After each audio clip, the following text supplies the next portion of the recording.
So great to be talking to Vicky Wild, the Senior Program Officer, Agricultural Development and Women's Economic Empowerment with the Bill and Melinda Gates Foundation, who, along with the ACR's Dr. Jane Curnow, has presented on the topic Building On-Ramps for Women's Empowerment in Agriculture. Vicky Wild, great to meet you. Why did you want to come and present at this ACR Seeds of Change conference? How does this fit? I am very happy to be at this particular conference because this is one of the best gatherings of the experts on gender in agriculture that has been convened in the world.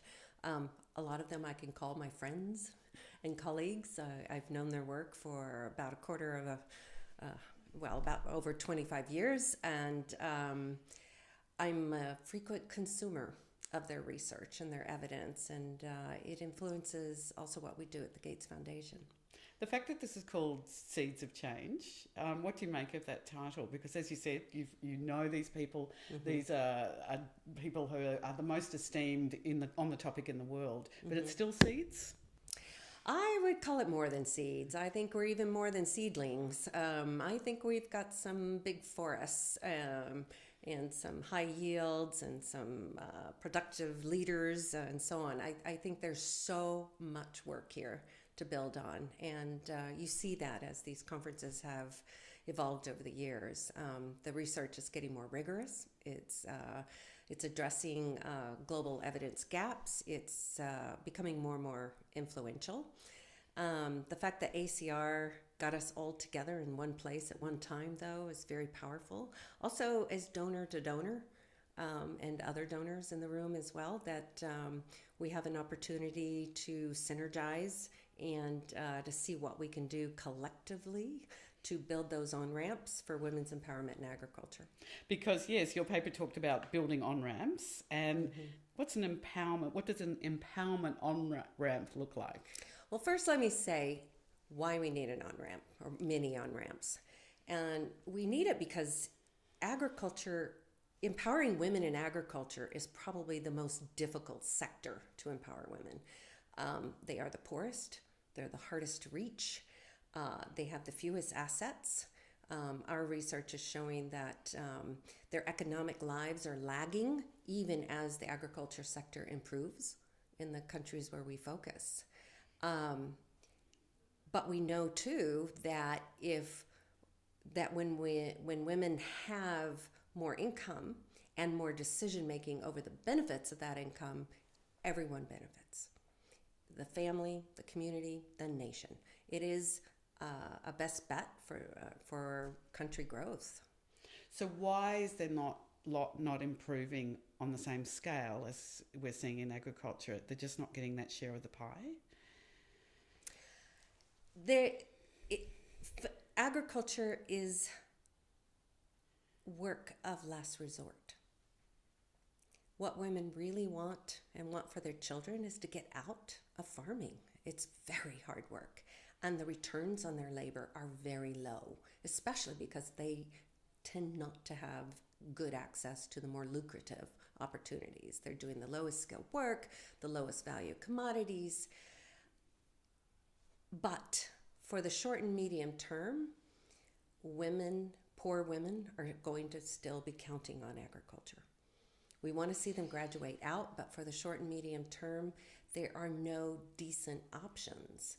Even women who are switching out of farming into entrepreneurship in, processed foods, selling baked goods, so on, their incomes are still not improving.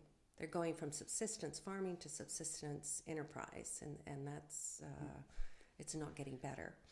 So for now, until there is a broader economic transformation, we really need to improve the lives of women in agriculture and help the returns on their labor be much improved.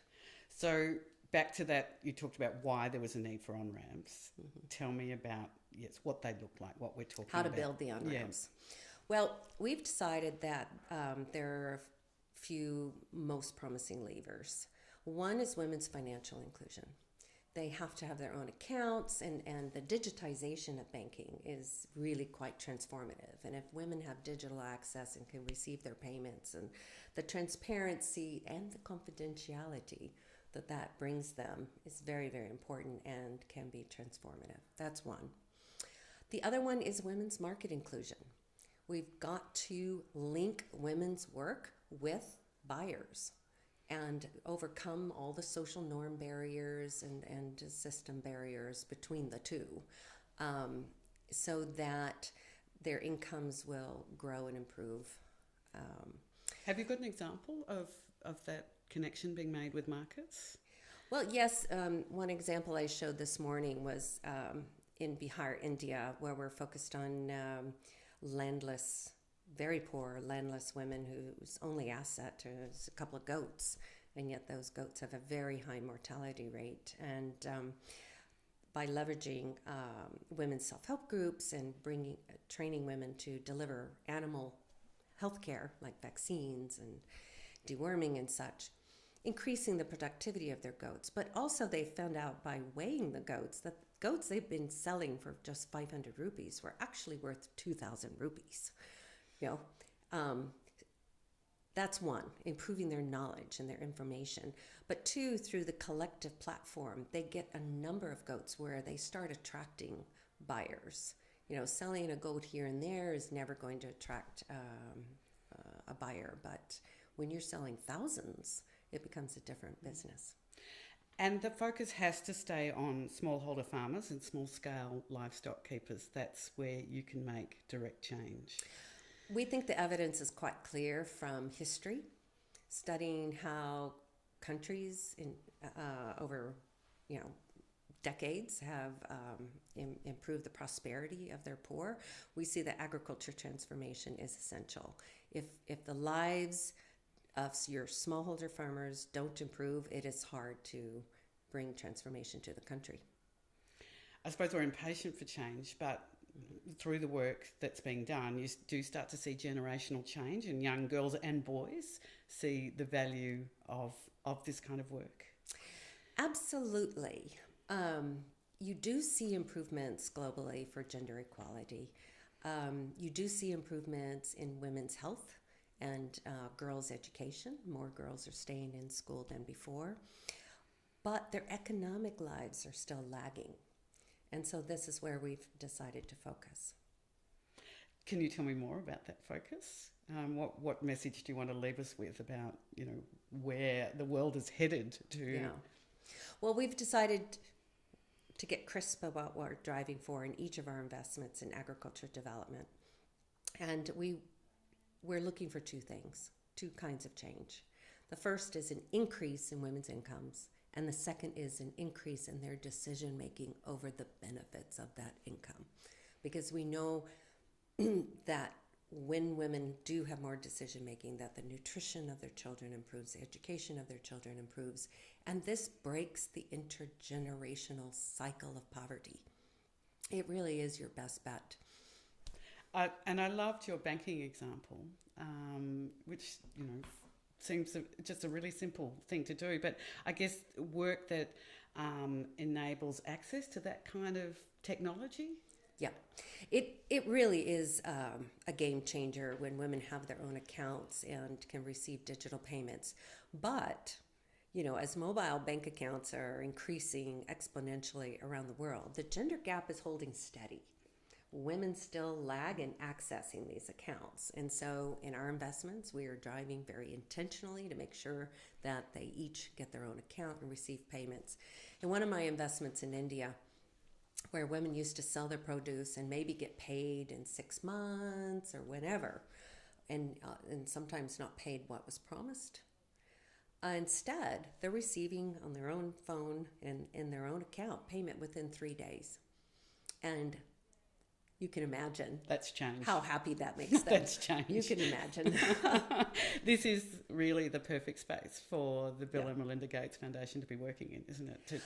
In terms of poverty. I think so. Yes. We really do believe that driving for gender equality drives for a better world for everyone. So being intentional about the financial inclusion, the market inclusion, leveraging women's collective action, that's a very powerful combination. And so in our agriculture investments, whether in crops or livestock or digital finance, we're bringing that lens to each of those. And it's powerful. Vicky Wild, it's a thrill that you're here at this ACR Seeds of Change conference. Thank you so much, and thanks for talking to me. My pleasure.